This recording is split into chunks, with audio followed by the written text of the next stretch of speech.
You are watching Nepal Jyoti. नेपालमा अहिले हेर्नु भने सबभन्दा बढ्ता त्यो रेलिङ नभत्कियोस् भनेर त्यहाँबाट उक्लिन लागेकोलाई नियन्त्रणमा राख्ने कुनै एउटा इकाइ छ भने त्यो नेपालको प्रेस जगत। ऋषिलाई म कहिलेकाहीँ गाली पनि गर्छु, मेरो भाइ जस्तो मान्छे तिमीले के गरे यस्तो किसिमले अलि राम्रोसँग गर न भन्छु पनि। उहाँले मेहनतको बलमा एउटा ठुलो उपलब्धि हासिल गरिसक्नु भएको छ। संसद विघटन गर्नुपर्ने औचित्य नेकपा भित्रको झगडा मुख्य कारण अनि राष्ट्रले त्यो बेहोर्नु पर्ने त्यो झगडाको परिणाम। खालि निराशाका कुरा गरेर आफू पदमा रहँदाखेरि अनि प्रतिगामी भए पनि अनि क्रान्तिकारिता देख्ने, आफू पदबाट बाहिर निस्केपछि अनि त्यहाँबाट प्रतिगामी देख्ने, असंवैधानिक देख्ने। ती रेलिङहरूमा समातेर ती रेलिङहरूको आडमा ती रेलिङहरूको भरमा उकालो भर्यङ चढेर जाने जस्तै यो बाटोमा हामीहरू छौँ। ती रेलिङहरू भनेका के हुन् तपाईँ हामीलाई सबैलाई थाहा छ। ती रेलिङ भनेका संसद हो, त्यो रेलिङ भनेको अदालत हो, त्यो रेलिङ भनेको संवैधानिक सन्तुलन र नियन्त्रणका इकाइहरू हुन्, त्यो रेलिङ भनेको नागरिक समाज हो र त्यो रेलिङ भनेको सबभन्दा महत्त्वपूर्ण स्वतन्त्र पत्रकारिता हो। यी सबै रेलिङहरू बलियो भएर गए। रेलिङ भित्रबाट प्रजातन्त्रको यात्रा हुने हो भने अनि भर्यङ चढ्न सकिन्छ। रेलिङहरू कमजोर भएर गयो भनेदेखि दायाँ बायाँ लड्ने डर हुन्छ र माथि चढ्ने होइन तल खस्ने डर हुन्छ। यथार्थ यही हो। आज हाम्रो देशमा रेलिङहरू कमजोर भएर गएका छन्, संसद कमजोर भएर गएको छ, संवैधानिक सन्तुलन र नियन्त्रणका इकाइहरू भागभण्डाको मारमा निष्क्रिय भएर गएका छन्। संसद कमजोर, संवैधानिक इकाइहरू कमजोर, अदालत त्यहाँ पनि भागभण्डाको मार त्यहाँ पनि आएको छ। यसो हेर्दाखेरि प्रजातन्त्रलाई आड दिने, दायाँ बायाँ ढल्नबाट रोक्ने रेलिङहरू जुन हो त्यो रेलिङहरू सबै कमजोर भएर गएको छ। र यो कमजोरीलाई रोक्न नसक्ने हो भने माथिको यात्रा, उकालो चढ्ने यात्रा पनि सफल हुनेवाला छैन। यो रेलिङका अर्का दुईटा महत्त्वपूर्ण अङ्ग भनेको एउटा नागरिक समाज हो, जसले कुनै राजनीतिक आग्रह पूर्वाग्रह नराखेर ठिकलाई ठिक र बेठिकलाई बेठिक भन्ने नैतिक साहस लिएर आउँछ। एउटा नागरिक समाज हो भने अर्को स्वतन्त्र पत्रकारिता। र नेपालमा अहिले अरू रेलिङका अङ्गहरू भागभण्डाको मारमा, दलीयकरणको मारमा कमजोर हुँदै गए पनि नागरिक समाजले आवाज उठाउन छोडेको छैन, हामीले देखेका छौँ। र नेपालको प्रेस जगतले सालाखाला आफ्नो जिम्मेवारी पुरा गरेको छ। नेपालमा अहिले हेर्नु भने सबभन्दा बढ्ता त्यो रेलिङ नभत्कियोस् भनेर त्यहाँबाट उक्लिन लागेकोलाई नियन्त्रणमा राख्ने कुनै एउटा इकाइ छ भने त्यो नेपालको प्रेस छ, त्यो नेपालको प्रेस जगत हो, जसले भित्र भइरहेका विकृतिहरूलाई बाहिर निर्भीकताका साथ ल्याएको हामीले देखेका छौँ। जसले रेलिङ भत्कन लाग्यो है भनेर सधैँ वार्निङ गरेको हामीले देखेका छौँ, चिन्ता व्यक्त गरेको देखेका छौँ। र यो क्रममा, यो अभियानमा, यो यात्रामा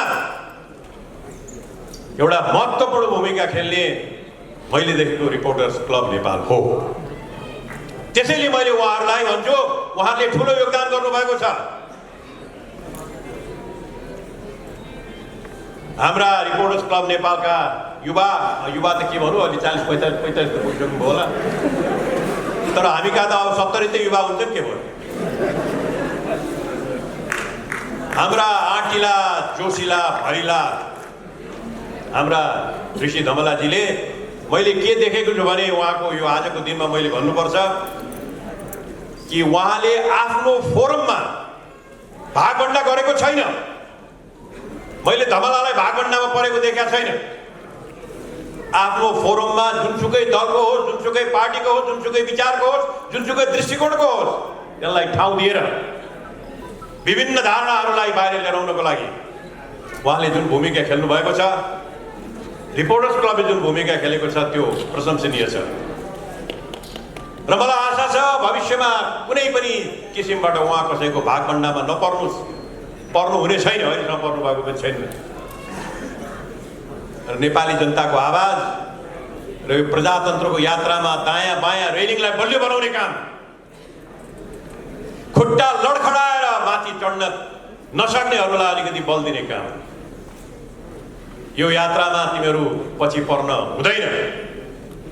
यो यात्रामा फेरि लड्केर आउनु हुँदैन। यो 70 वर्षको नेपाली जनताले सुरु गरेको यात्रा, यसमा अगाडि चढ्नुपर्छ भनेर यो काममा अगाडि बढ्नको लागि तपाईँलाई यो रिपोर्टर्स क्लबले निरन्तर नयाँ भूमिका खेल्न सकोस्। राष्ट्रिय प्रजातन्त्र पार्टीको तर्फबाट म तपाईँहरूलाई रिपोर्टर्स क्लबलाई यही शुभकामना दिएर बिदा हुन्छु। धन्यवाद।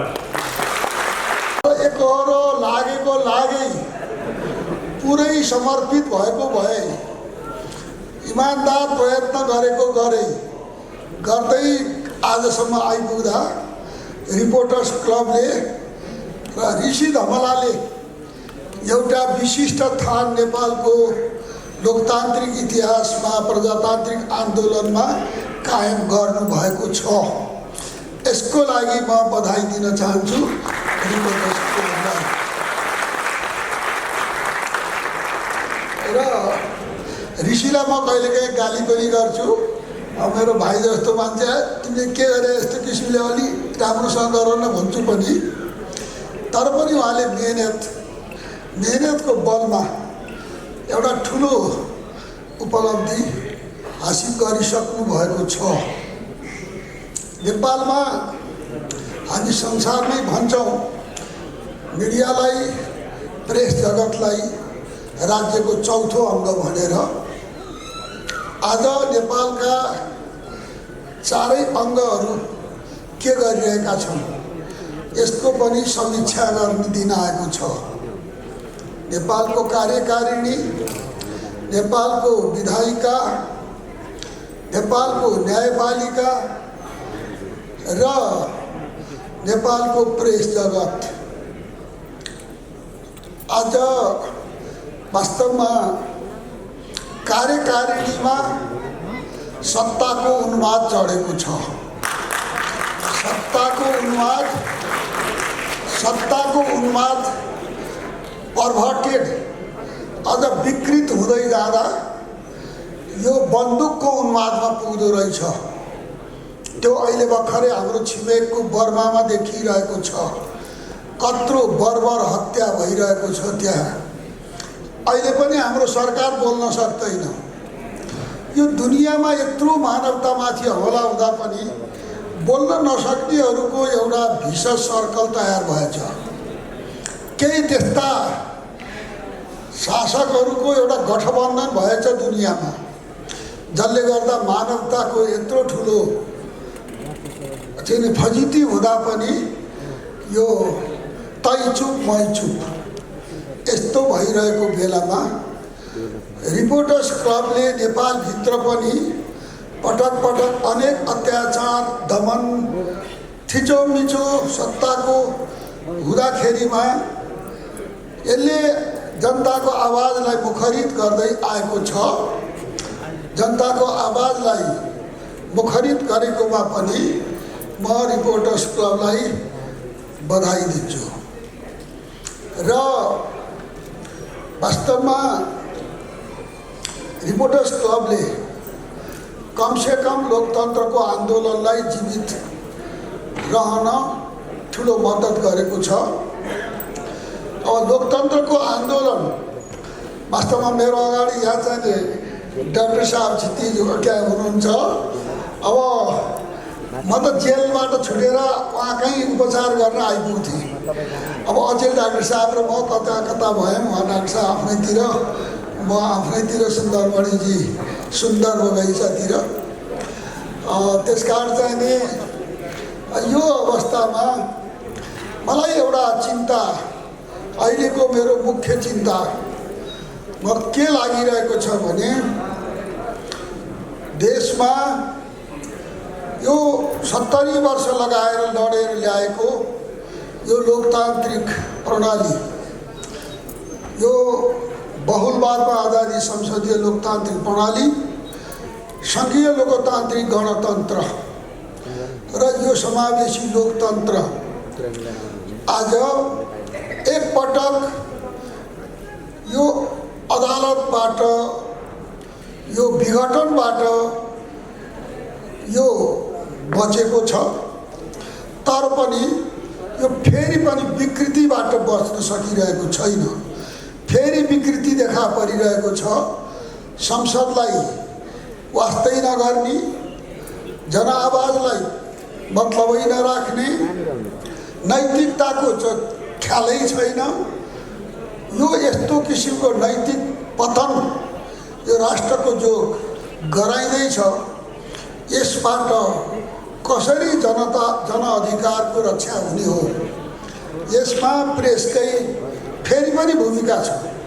अहिलेसम्म प्रेसको दबाब, अहिलेसम्म अदालतको प्रभाव सकिएको छैन नेपालमा र यसबाट कमसेकम यो देशको राजनीति फेरि बर्बादको नियतिमा नपुगोस्, पुग्न नपाओस् भन्ने मेरो चाहिँ एउटा कामना छ। त्यसकारण आज म भनिरहेको छु, सत्ताभन्दा व्यवस्थालाई महत्त्व दिउँ। सत्तालाई खोजी गर्दा, सत्तालाई विचार गर्दा व्यवस्थालाई कमजोर हुने, व्यवस्था उपेक्षित हुने भयो भनेदेखि व्यवस्था नहुँदा सत्ता त कहाँ पुग्छ कहाँ? त्यसो भएको हुनाले यो व्यवस्थाको रक्षा कसरी गर्ने? व्यवस्थाको रक्षा गर्न सबै नेताहरू चिन्तित हुन पर्यो। र अहिले देशमा राजनीतिक दलहरूकै हालिमुहाली भएको देखिन्छ। राजनीतिक दलहरूमा पनि तिनका नेताहरूको हालिमुहालीमा, तिनका नेताहरूको कब्जामा देशको राजनीति छ। तिनका नेताहरूमध्ये एकजना नेता त यहीँ हुनुहुन्छ। अब अर्को नेता हाम्रो उता माथि के अब यो बुढा नीलकण्ठतिर, अर्को नेता उहाँ कतातिर। अब यो 2-3 नेताहरू अहिले जतासुकै नाप्दै लगे पनि यहाँ गएर जनताको आशा ठिग्रिएको बेला छ, अपेक्षा जनताको त्यहीँ केन्द्रित भएको बेला छ। अब तपाईँहरूको हातबाट यो लोकतन्त्रलाई जगेर्ना गर्नुहुन्छ कि यो लोकतन्त्रलाई भर्सेलामा जाओस् पार्नुहुन्छ कि आफ्नै साना तिना निहित स्वार्थको बसमा परेर यो मुलुकका जनतालाई फेरि एउटा आपत्तिको भुग्रोतिर धकेल्नुहुन्छ कि यतापट्टि सावधान गराउने काम यो रिपोर्टर्स क्लबले गरोस्। र यो रिपोर्टर्स क्लबले यत्रो वर्षको मेहनतलाई, 70 वर्षदेखिका अनेकौं बलिदान, अनेकौं कष्टका यातनाका यत्रा ठुला चाहिने दुःख र नेपाली जनताले बेहोरेका त्याग, यिनीहरूबाट यसले बगाएको पसिना र रगत, यसको रक्षा गर्नमा नेपाली मिडिया सफल होस्, सहयोगी बनोस्, रिपोर्टर्स क्लबले यसमा अगुवाई गरोस्, यति भनेर मेरो शुभकामना अन्त गर्दछु। धन्यवाद। जय नेपाल। उपलब्धि, पुर्याएको योगदानको बारेमा पनि मभन्दा पहिले बोल्ने साथीहरूले भनिसक्नुभयो र नेपालको प्रजातान्त्रिक आन्दोलनमा नेपाल त्यसपछि त्यो बिचमा भत्कनी गर्छ। त्यसो हुनाले त्यो भत्कनी गरेको परिपाटीलाई, प्रणालीलाई बारम्बार नेपाली जनताकै आन्दोलनबाट ठाउँमा चाहिँ ल्याउने चाहिँ काम हुन्छ र सञ्चार माध्यमले पनि देशको प्रजातान्त्रिक आन्दोलनमा अहम भूमिका खेलेको कुरा हामी सबैलाई थाहा छ। अब यो अहिलेको अवस्थामा के छ त नेपालको प्रजातान्त्रिक अवस्था? अहिलेको लोकतन्त्र गणतन्त्र धर्मनिरपेक्षता र देशको अहिलेको वास्तविक स्थिति के छ भने अब कुरा जस्तो कुरा गरौँ भने चित्त फाट्ने, नाच जस्तो नाच गरौँ भने घाँडी फाट्ने भन्थ्यो अरे एउटा। त्यसै चाहिँ अहिलेको जो स्थिति देशमा देखिएको छ वास्तवमा यो अहिलेको स्थिति तपाईँको चाहिँ राम्रो होइन। एकाथरी साथीहरूले यसलाई राम्रो छ भनिरहनु भएको छ, ठिक छ भनिरहनु भएको छ। कुनै पनि देशमा विधायिका हुन्छ, कार्यपालिका हुन्छ, न्यायपालिका हुन्छ र तीनटा अङ्गले आफ्नो ठाउँमा बसेर काम गर्छन्। हामीले जानेको यही हो।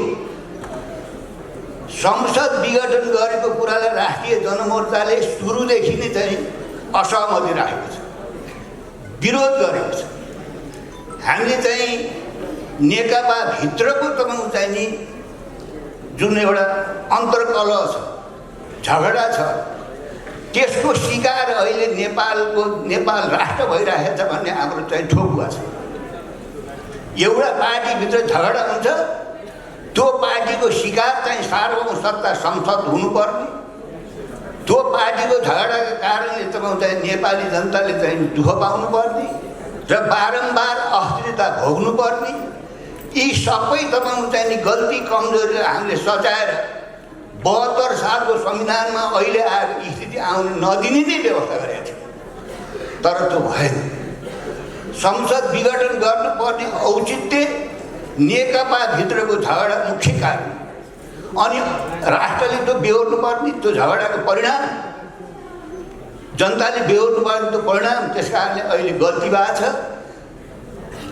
उसले चाहिँ सर्वोच्च अदालतले त्यसलाई सच्याएपछि पनि त्यो तपाईँ चाहिँ संसद विघटन गर्ने तपाईँ चाहिँ जिम्मेवार साथीहरू अहिले पनि विजेता जस्तो भएर चाहिँ छाती ठोकेर हिँडिरहनु भएको छ।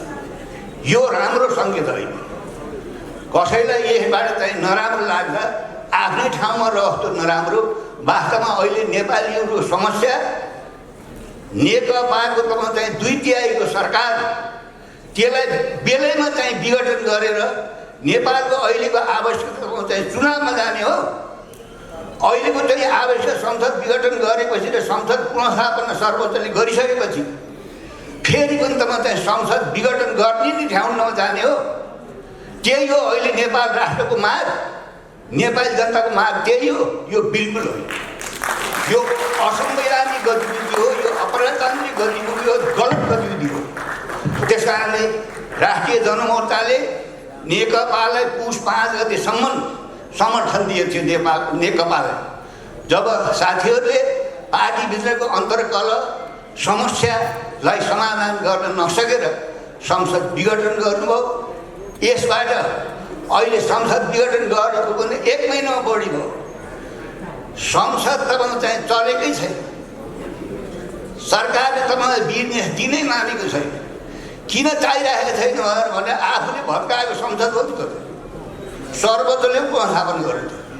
आफूले भत्काएको संसदलाई उहाँहरूले चाहिँ बिजनेस दिने मनै छैन। जे होस् होस्, अहिले पनि उहाँहरू फेरि यो मुलुकलाई तपाईँ चाहिँ चुनावमै लाने चाहिँ योजना छ। मैले देखिरहेको छु राष्ट्र प्रमुख सरकार प्रमुखले तपाईँ चाहिँ यस खालका काम गर्दाखेरि जनतासँग सहयोग लिन पर्दैन, राजनीतिक पार्टीहरूसँग सहयोग लिन पर्दैन। त्यस कारणले अहिले पनि दिशाविहीन भएको छ देश। संसद अवरुद्ध छ। अब अहिले चाहिँ सरकार बसेका साथीहरूलाई यो नराम्रो लाग्ला। नेकपा भित्रैका मान्छेहरूले देश विकास गर्न दिएन, संसद चल्न दिएनन् भनिरहनुहुन्छ उहाँले। नेकपा मात्रै गयो यो देश, अरू पार्टी छैन यो देशमा। अरूले तपाईँ चाहिँ काम गर्न सरकार चलाउन मिल्दैन। त्यस हुनाले संसद विघटन गरेपछि एक महिनाभित्रमा सबै शक्ति राष्ट्रहरूले आफ्नो चाहिँ गोटी चालिरहेको छ। कसैलाई यहाँ तपाईँ चाहिँ यही अस्थिरता, यही अराजकता सिर्जना भएको बेलामा यही भुँरोमा रोटी सेक्नु छ अन्तर्राष्ट्रिय शक्ति केन्द्रहरूलाई। र देशभित्र पनि कतिपय मान्छेहरूले तपाईँ चाहिँ नि यो गणतन्त्रलाई फुटेका आँखाले रुचाएका छैनन्, बौद्धले व्यवस्थालाई फुटेका आँखाले रुचाएका छैनन्, धर्मनिरपेक्षतालाई फुटाइ देखेकै छैन। त्यस कारणले फेरि पनि मुलुकलाई चाहिँ प्रतिगमनतिर लैजाने आफ्नो हिसाब छ, आफ्नो योजना छ। त्यस कारणले राष्ट्रलाई यस्तो अभिभावकविहीन, सरकारविहीन, संसदविहीन गरेर यस खालले मजाक गर्ने चाहिँ कसैलाई पनि अधिकार छैन। भोलि नेपाली जनताले यसको हिसाब किताब गर्छन् र अहिले मुख्य एजेन्डा के हो भने संसद सर्वोच्चले व्यवस्थापना गरे पनि त्यो चल्न नदिनुको अर्थ के हो? त्यो तपाईँ बिजनेस संसद नदिनुको अर्थ के हो? फेरि पनि नेपाली जनताले चुनावमा लाने। अहिले संसदमा भएका सांसदहरू, पार्टी नेताहरूभन्दा कोही त्यस्तो दुधले नुहाएको चाहिँ मान्छे छ बाहिर नेपालमा फेरि पुण्येर आउने? देख्नुभएको तपाईँहरूले? त्यस कारणले यस खालको स्थितिमा राष्ट्रिय जनमोर्चाको सुझाव के हो भने जेसुकै भए पनि अहिले पनि नेकपा भित्रका तपाईँ चाहिँ खोटेका यताउति भएका साथीहरूले अहिले पनि तपाईँ चाहिँ नि पार्टी एकता त हुने सम्भावना देखिन्न। तैपनि मोर्चा बनाएर कार्यगत एकता गराएर नेपाली जनताले तपाईँहरूलाई जुन एउटा सिफारिस गर्नुभएको थियो, समर्थन गर्नुभएको थियो, अझै 2 वर्ष बाँकी छ। किन तपाईँहरू यो झगडा गरेर चाहिँ दुनियाँ किन हँसाइरहनु भएको छ? किन चाहिँ यस खालको हकीकत, यस खालको तपाईँ चाहिँ अप्ठ्यारो स्थितिमा मुलुकमा पुर्याइरहनु भएको छ? त्यस कारणले अहिले पनि नेपाली जनताले 74 सालमा तपाईँहरूलाई दिएको बहुमतका लागि अहिले पनि 2 वर्ष समय बाँकी छ। त्यसपछि चुनावमा जाम्ला। त्यस कारणले फेरि पनि साथीहरू चाहिँ मिलेर सहकारी गरेर कार्यगत एकता गरेर अहिले पनि वामपन्थीहरूको शक्ति चाहिँ सरकार चाहिँ भन्नुपर्छ। अहिले झन् देशको राष्ट्रियता, सार्वभौमता र अखण्डता झन् अप्ठ्यारोमा परेछ। भिरको टाकुरामा पुगिरहेछ।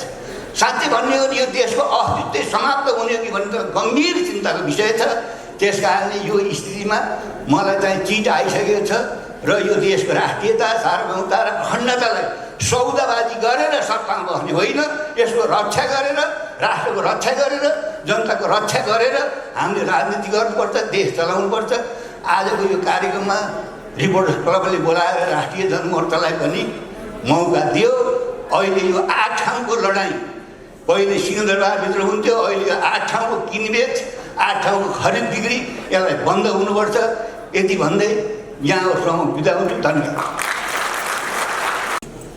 रिपोर्टर्स क्लबको इतिहास यहाँको बिचमा हामी सबै बुझेकै छौँ। रिपोर्टर्स क्लबले आफ्नो 23 वर्षमा पाइला टेकेको छ।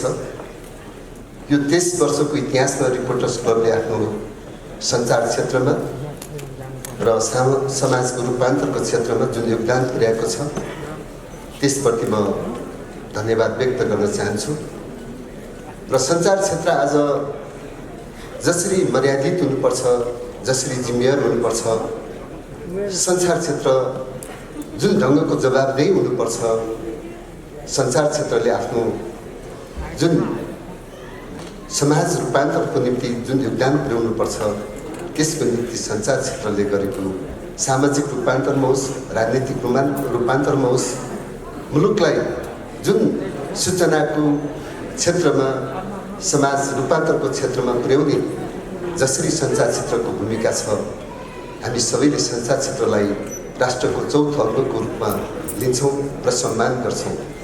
त्यो सम्मान गर्नको निम्ति आज सञ्चार क्षेत्रले पनि त्यही भूमिका निर्वाह गरेको हुनुपर्छ भन्ने हामी सबैको एउटा अपेक्षा छ। त्यो अपेक्षा अनुसार सञ्चार क्षेत्रले भूमिका खेलिरहेको छ। म त्यो खेल्नको निम्ति फेरि पनि म सञ्चार क्षेत्रप्रति, आम सञ्चार क्षेत्रप्रति र पत्रकारिता क्षेत्रप्रति हामी आग्रह गर्छौँ, अनुरोध गर्छौँ र त्यही ढङ्गबाट सञ्चार क्षेत्रले आफ्नो भूमिका निर्वाह गरोस् मेरो विश्वास छ र अपेक्षा छ।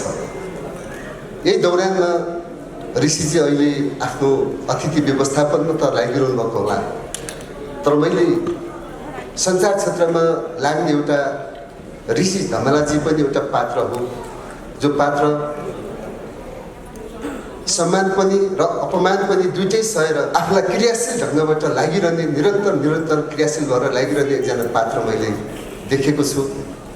जो किसिमको एउटा पत्रकार सञ्चार क्षेत्रमा उहाँ पनि एउटा छुट्टै पहिचान र आफ्नो व्यक्तित्व दिन सक्ने जो पत्रकार हो, सञ्चार क्षेत्रको एउटा आफ्नै एउटा संस्था निर्माण गरेर रिपोर्टर्स क्लब जन्माएर नेपाली जनतालाई आफ्नो सञ्चार क्षेत्रमा स्थापित रिपोर्टर्स क्लब र ऋषि धमला भनेर आफूलाई स्थापित गर्न सफल व्यक्तिको रूपमा मैले हेरेको छु।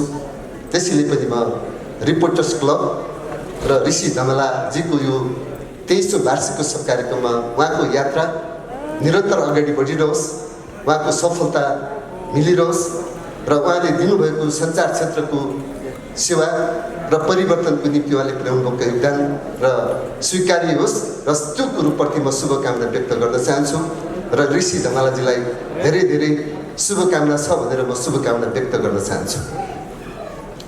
यो शुभकामना दिइरहँदाखेरि मलाई केही राजनीतिक व्यक्तित्वहरूले आफ्ना भनाइराख्दै अनि बिदा हुँदै जानुभयो। यो रिपोर्टर्स क्लबको कार्यक्रम हो, यो 23औं वार्षिकोत्सव कार्यक्रम हो। यो कार्यक्रममा सायद उहाँहरूले आफ्नो राजनीतिक रूपमा जे विचार राखेर जानुभयो त्यो विचारप्रति मेरो कुनै पनि वाद प्रतिवाद होइन। तर म आयोजकहरूको कार्यक्रम के हो र त्यो आयोजनामा आफूले के मन्तव्य राख्नुपर्छ भन्ने सायद वक्ताहरूले राम्रैसँग हेक्का राख्ने हो भने कार्यक्रम आयोजकप्रति र सहभागीप्रति पनि रमाइलो हुनसक्छ। जहाँ गए पनि राजनीतिक पार्टीहरू जुवारी खेल्ने, वाद प्रतिवाद गर्ने यो परम्परालाई म त्यति धेरै यो संस्कार र असल संस्कारको रूपमा मान्न सक्दिनँ, त्यो स्वीकार्न सक्दिनँ। हामी आज कार्यक्रमको आयोजकहरूको मनोविज्ञान बुझ्नुपर्छ, सहभागीको मनोविज्ञान बुझ्नुपर्छ, कार्यक्रमको एउटा उद्देश्य बुझ्नुपर्छ। जो उद्देश्यविहीन छ, जसले उद्देश्यविहीन यात्रा गरिरहेको छ अनि अरूले उद्देश्य र त्यो एउटा गन्तव्यमा हिँडिरहेकोलाई पनि अनि उद्देश्यविहीन दिशाविहीन देखिरहन्छ। त्यसैले तपाईँहरूप्रति म भन्न चाहन्छु, मुलुक दिशाविहीन हुन खोजेको थियो, मुलुकले राजनीतिक गति अवरुद्ध भइरहेको थियो। त्यो स्थितिमा फेरि मुलुक अहिले एउटा दिशा लिएर अगाडि बढिरहेको छ। त्यसैले तपाईँहरू कहीँ फेरि पनि हामी सधैँ राजनीतिक अब अन्योलता छ, दिशाविहीन छ, देश अब असफल भइसक्यो, देशमा अब केही सम्भव छैन भनेर निराशा दिने, निराशा जगाउने यो स्थितिबाट मुलुकलाई मुक्त गर्नुपर्छ।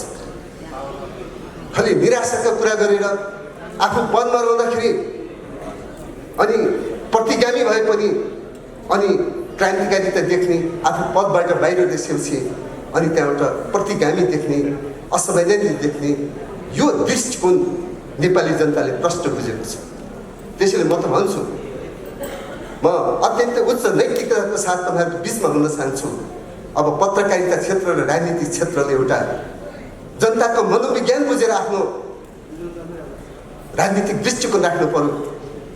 अनि म तुलना गर्न चाहन्छु, आज पत्रकारहरू पनि किन सम्मानित हुन सकिरहेको छैन, राजनीतिक पार्टीहरू पनि आज किन सम्मानित हुन सकिरहेको छैन भन्दा आज पत्रकारिताको पत्रकारहरूको कुनै रिसर्च बेस छैन, कुनै तथ्याङ्क छैन, कुनै फिल्ड बेस छैन।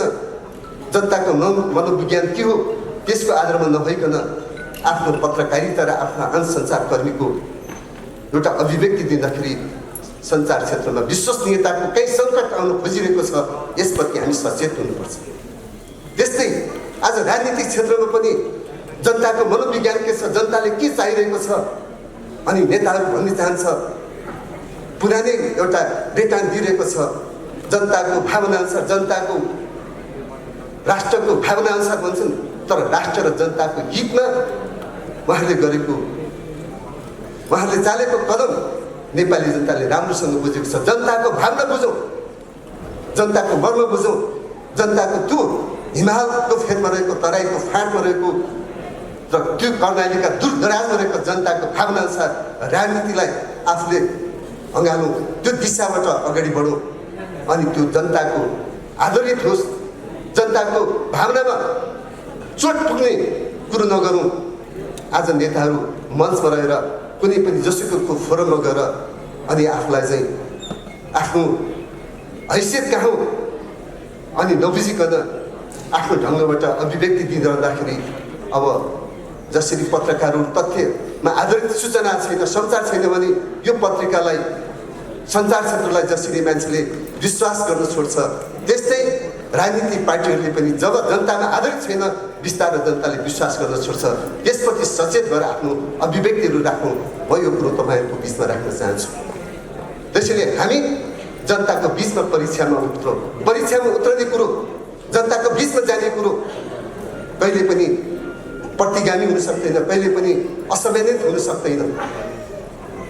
त्यसैले यी कुरोप्रति पनि म तपाईँहरूको बिचमा थोरै राख्दै आज जसरी सञ्चार क्षेत्रमा सञ्चार मन्त्रालयको हिसाबले तपाईँहरूको बिचमा म गर्वका साथ भन्न चाहन्छु, हामी आम सञ्चार क्षेत्रमा जुन गतिबाट हामीले केही कदमहरू, केही नीतिगत कुरोहरू अगाडि बढाउन खोजेको छ, आम सञ्चार क्षेत्रले आज प्रश्न उठाउन सक्ने र त्यसको उठाउन सक्ने विषयवस्तुहरू उहाँले एजेन्डा पाउनु भएको छैन। म त गर्वका साथ भन्छु, हामीले हरेक कुरोलाई सम्बोधन गर्ने प्रयत्न गरेको छौँ।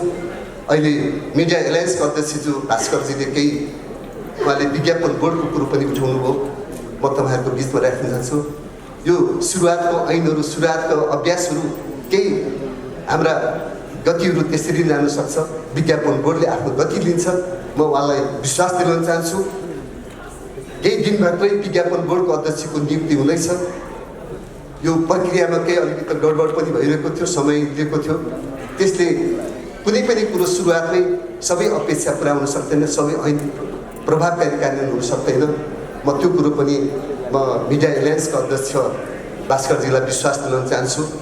र म अन्तमा मैले मात्र सञ्चार क्षेत्रको कुरो राखेर रिपोर्टर्स क्लबले खेलेको भूमिकाप्रति थप मैले शुभकामना दिएर म बिदा हुने मेरो जिम्मेवारी हो।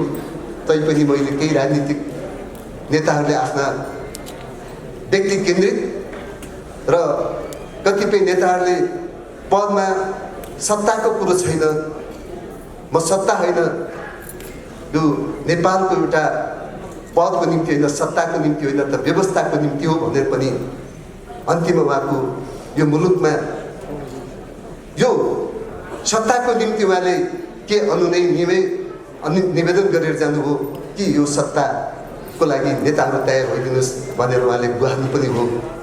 त्यसैले उहाँको भनाइमै कतिपय कुरो चाहिँ अत्यन्तै अविश्वसनीय, दुविधापूर्ण कुराहरू हामी सुन्यौँ कि मुलुकको व्यवस्थाको निम्ति हो भने उहाँले सत्ताको निम्ति गुहार्नु पर्ने अवस्था थिएन। यस्ता कतिपय चरित्रका कुराहरू गरेर, अविश्वसनीय कुरो गरेर जनतालाई, मुलुकलाई फेरि पनि दिग्भ्रमित गर्नु छैन। मुलुक अब अगाडि बढ्छ, समृद्ध नेपाल, सुखी नेपालको राष्ट्रिय दृष्टिकोणसहित मुलुकले एउटा कदम लिन्छ। र अब सञ्चारको लागि, विकासको लागि सञ्चार भनिन्थ्यो भने अब समृद्धिको लागि सञ्चार भनेर अब अगाडि बढ्नेछ र समृद्ध नेपाल, सुखी नेपालको राष्ट्र निर्माण हुनेछ। यसमा तपाईँहरूप्रति म विश्वस्त बनाउँदै त्यही ढङ्गबाट अगाडि बढ्नुको लागि पनि आह्वान गर्दै आम सञ्चार क्षेत्रले हाम्रा राम्रा पक्षलाई सुदृढ गरौँ र हाम्रा पक्षमा कमजोरी छ भने त्यसलाई सच्याएर सञ्चार क्षेत्रलाई मर्यादित र विश्वसनीयता बनाउँ, यही कुरो पनि तपाईँहरूको बिचमा राख्दै म पनि आफ्नो भने अन्त्य गर्न चाहन्छु र रिपोर्टर्स क्लबको तेस्रो वार्षिक उत्सवलाई हार्दिक शुभकामना व्यक्त गर्न चाहन्छु। नमस्कार। र रिपोर्टर्स क्लबको र ऋषि धमलाको आफ्नै विशेषता छ। त्यो के भन्दाखेरि सुरुदेखि अहिलेसम्म जुन मैले हेर्दै आएको छु, पत्रकारिता जगतमा लोकतन्त्रका पक्षमा, प्रेस स्वतन्त्रताका पक्षमा, जनतालाई सुसूचित गर्ने अभियानमा र विभिन्न बेला बखतमा घटेका घटनाहरूको सम्बन्धमा विचारहरू अभिव्यक्त गर्न लगाउने कार्यमा यहाँको चाहिँ निकै ठुलो योगदान दिएको छ, योगदान यहाँहरूले दिनुभएको छ। यसको लागि धेरै धेरै धन्यवाद र बधाई छ। र आज मुलुकमा विचित्रका त नभनौँ, पहिलादेखि हुँदै आएको हो। नेपालमा एउटा ट्रेडिसन नै बसेको छ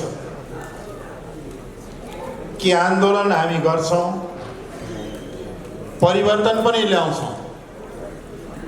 परिवर्तनपछि सरकारमा पनि जान्छौँ, तर त्यहाँदेखि के पचेको के नपचेको हो र त्यसलाई जोगाउन सक्दैन। र हरेक बेला चाहे 7 सालको परिवर्तन भयो, 17 साल आउँदा आउँदै गयो, 30 वर्षको लामो सङ्घर्षपछि बहुदलीय व्यवस्थाको पुनर्स्थापना भयो। 10 वर्ष नबित्दै बित्दै बित्दै त्यसमा चाहिँ के छ भने त्यो ग्रहण लाग्यो, फेरि सङ्घर्ष गर्नु पर्यो, फेरि गएर त्यस्तै त्यस्तै हुन लाग्यो र पछिल्लो जनआन्दोलन या सशस्त्र विद्रोह, ऐतिहासिक मधेस जनविद्रोह लगायतका आन्दोलनहरूको समष्टिगत रूपमा हेर्ने हो भने सबैभन्दा ठुलो उपलब्धि नै नेपाल सङ्घीय लोकतान्त्रिक गणतन्त्र हुनु हो। सङ्घीय लोकतान्त्रिक गणतन्त्रभित्रै हामीले सङ्घीयता, लोकतन्त्र, गणतन्त्र, प्रेस स्वतन्त्रता, जनताका मौलिक हक, समावेशिता या समावेशी लोकतन्त्र, नागरिक स्वतन्त्रता लगायतका यी आधारभूत अधिकारहरूको उपयोग, अधिकारहरूको प्रयोग र उपभोग गर्दै हामी अगाडि बढिरहेका छौँ। र कता न कता हो यही सङ्घीयता, समावेशिता माथि नै ग्रहण लाग्न लागेको हो कि भन्ने आभास आज चारैतिर हुँदै गएको छ। प्रदेशहरू संविधानका एकल सूचीमा पाएका अधिकार उपभोग गर्न नपाउनु या कानुन नबनाइनु या बनेको पनि कार्यान्वयन नहुनु र भएका कुराहरू पनि फेरि केन्द्रीकृत हुनु र अब सम्माननीय प्रधानमन्त्रीजी हुनुहुन्छ, यही बेला मौकामा अलिकति फाइदा उठायो। यहाँकै सायद मन्त्री परिषदबाट निर्णय सुन्दाखेरि बडो दुःख लागेको थियो कि अब उपरान्त बाहिरकाहरू वीर कूटनीतिकहरूमा सङ्घीय लोकतान्त्रिक गणतन्त्र नेपाल लेख्न पाइँदैन। नेपालको संविधानको धारा 4 मा नेपालको परिभाषापछि नेपाल सङ्घीय लोकतान्त्रिक गणतन्त्र हुनेछ भन्ने लेखिएको छ। त्यसले गर्दाखेरि पनि अन्य कारणहरूले गर्दाखेरि पनि अहिले यो सङ्घीय गणतन्त्र पनि 7 सालमा आयो, 17 सालमा गयो, फेरि 46 सालमा लड्यो, फेरि 56 साल आदि गयो, अब पनि धारामा पर्ने हो कि भन्ने आशंका चारैतिरबाट उठिरहेको छ। यहाँ मिडिया जगतमा, नागरिक समाजमा, विभिन्न क्षेत्रमा उठिरहेको छ। र अब यो कता जाने हो र यस बेलामा जनताले वास्तवमा भन्ने हो भने ठुलो आशा गरेका थिए। बहुमत मात्रै होइन, झन्डै झन्डै 2/3 झन् हामीले चाहिँ साथ दिँदाखेरि 2/3 भन्दा बढी पुगिसकेको थियो र त्यति बेला जनताको आशा थियो अब राजनीतिक रूपले सङ्घीय लोकतान्त्रिक गणतन्त्र संस्थागत भएर जान्छ, शान्ति स्थिरता सँगसँगै आर्थिक विकास र समृद्धितर्फ अगाडि बढ्छ। मधेस लगायत, फरवर्ड लगायत विभिन्न आदिवासी जनजाति लगायतका विभिन्न राष्ट्रिय सवालहरूको अब समाधान हुन्छ र संविधान तागाजे जसरी घोषणा गरेको भए तापनि यसलाई संशोधन गरी परिमार्जन भएर मुलुक अब अगाडि बढ्छ र आर्थिक समृद्धि, समावेशी लोकतन्त्र, सङ्घीय गणतन्त्र संस्थागत हुन्छ। अब नेपालीले फेरि पनि चाहिँ के छ भन्दाखेरि धेरै ठुलो दुःख कष्ट गरिकन आन्दोलन चाहिँ क्रान्ति या सङ्घर्ष गर्ने नपर्ला कि भन्ने जस्तो एउटा आशा र अपेक्षा पुगेको थियो। तर बडा दुर्भाग्यको कुरा हो, अहिले आएर गाडी कता ठोकिएको छ, को कता ठोकियो, को कता लडेका छन्। कोही उहाँ ऋषिजीको उहाँले विमोचन हुँदै थियो पत्रिकामा, यसो हेरेर एउटा यतापट्टि अर्को यतापट्टि भइरहेको छ। यहाँको पनि सङ्केत के हो, तथापि पनि चाहिँ के हो भने आज पनि वास्तवमा भने राष्ट्रिय एकताको आवश्यकता छ। आज सङ्घीय गणतन्त्रलाई संस्थागत गर्ने, नागरिक स्वतन्त्रतालाई रक्षा गर्ने, प्रेस स्वतन्त्रतालाई रक्षा गर्ने र राष्ट्रिय समस्याहरूको समाधान गर्ने का लागि यो मुलुकलाई शान्ति, स्थिरता र समृद्धितर्फ लैजानका लागि आज पनि के छ भन्दाखेरि राष्ट्रिय एकताकै जरुरत छ। जरुरत एकताको छ, तर हाम्रा प्रयासहरू, हाम्रा कार्यहरू अलिक फरक ढङ्गले अगाडि बढ्न लागेको हुनाले यसमा चिन्तित हुने अवश्य नै आएको छ। त्यस कारणले चाहिँ के छ भन्दाखेरि म यहाँ धेरै राजनीतिक कुराहरू गर्दिनँ, तर पनि चाहिँ के हो भन्दाखेरि हाम्रो एउटै हो कि सङ्घीय लोकतान्त्रिक गणतन्त्र, समावेशी लोकतन्त्र, प्रेस स्वतन्त्रता, मौलिक हक जस्ता महत्त्वपूर्ण उपलब्धिहरू जुन विगतमा सङ्घर्ष, त्याग, बलिदान र शहादत गरेर प्राप्त भएका छन्, यसलाई संस्थागत गर्दै, यसलाई अझ राजनीतिक रूपले संस्थागत रूपले संस्था गर्दै, इन्स्टिट्युसनलाइज गर्दै डेमोक्रेटिक सिस्टमलाई र चाहिँ के छ भन्दाखेरि स्टेटका अर्गनहरूलाई अझ चाहिँ के छ इन्स्टिट्युसनलाइज गर्दै अगाडि बढ्नका लागि रिपोर्टर्स क्लबले आउने दिनमा महत्त्वपूर्ण भूमिका, सञ्चार क्षेत्रले खेल्ने भूमिका खेलोस् र पत्रकारिता जगतमा अझ बढी स्वच्छता, अझ बढी खोजपरक र अझ बढी सत्य तथ्यमा आधारित भएर अगाडि बढोस्, यही शुभकामनाका साथ